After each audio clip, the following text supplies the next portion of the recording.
Over 600 million people in Africa still do not have access to electricity. Experts say that mini-grids have a critical role to play in bridging that gap by helping to improve availability of energy across the continent. Data from the International Energy Agency forecasts that mini-grids will be the least costly method to connect over 260 million people by 2030 and help reduce poverty by providing power solutions that will create opportunities for growth of business and other development. Tanzania, Kenya, Uganda, Nigeria, and Ghana are just some of the countries with frameworks and supportive policies to expand energy access through mini-grids. All right, so Humphrey Wireko is the Associate Principal of CrossBoundary Energy Access. He joins us live via Zoom from Nairobi. Humphrey, it's a pleasure to have you with us tonight. So energy developers believe that mini-grids can essentially help bridge the power gap in Africa, where we're talking of 600 million people without access to electricity. So talk to us about this plan and the role that mini-grids can play in realizing this goal. Good evening, Penina, and thank you so much for having me on today. I want to answer your question in two parts. So the first part is the problem. We know that half of Africa today doesn't have access to electricity. So that's that 600 million people.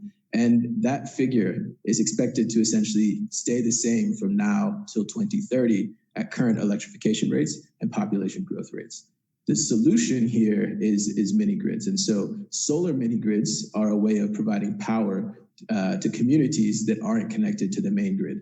And they are actually the least cost solution, like you said, for over 260 million people in Africa. So of those 600 million people who don't have power, mini-grids are the least cost solution for almost half of them.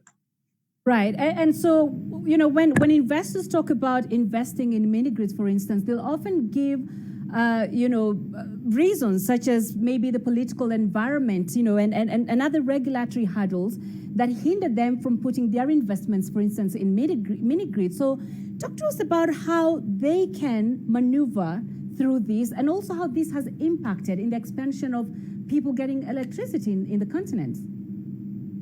Mm-hmm. So historically, there have been about 3 barriers to bringing private finance into the mini-grid sector. So one of them is the economics of connecting rural customers. A second one being the regulations and the regulatory challenges you just mentioned. And a third being access to capital. Where we've seen a lot of improvements and momentum in the first 2. So for example, a recent World Bank report found that mini-grid capital costs have dropped by 50% in the last 8 years. And that's been mostly driven by the sharp declines in costs of solar panels and in costs of batteries.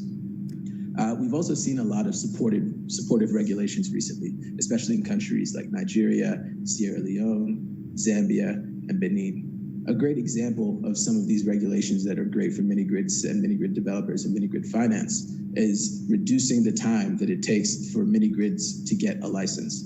Where we haven't seen as much progress is access to capital. And so here, the International Energy Agency forecasts that we need $187 billion of public and private capital mobilized into the mini-grid sector between now and 2030 to reach universal electrification. But we've only seen in the last 8 years, mini-grids raise about $350 million in equity. So that's the gap that we're trying to close. And interestingly, Humphrey, as I listen to you talk about the International Energy Agency talking about, the cost of putting up these mini-grids by 2030, they say it's the least cost method to have these 600 million plus people connected to the mini-grid. So what role can governments play to ensure the success of these mini-grids in the continent? Mm-hmm. Governments are extremely critical to the success of mini-grids and the success of energy access on the continent. So a good analogy would be like the early 2000s with the solar market. There you saw progressive governments create regulations and policies that really supported rooftop solar. They also provided subsidy programs and helped facilitate these subsidy programs that really helped the market grow. That's what we need now. Donor programs funded by the likes of the World Bank or the IFC have also played a really critical role here. And not only do they provide funds to kickstart these subsidy programs, but they also provide governments with assistance in crafting their policies and crafting regulations in order to make the mini-grid ecosystem thrive. All right, so we know that you, CrossBoundary Energy Access, have come up with an approach to encourage investment, and for infrastructure development. Talk to us more about this plan that you have. Mm-hmm. So this open source plan the open source that we've launched, a good analogy here would be Tesla. So it wasn't too long ago that Tesla open sourced the design for their first electric car. And the thinking there was, we know that we need a more sustainable approach to transportation, and we know that electric cars can help there, and we need more electric car manufacturers.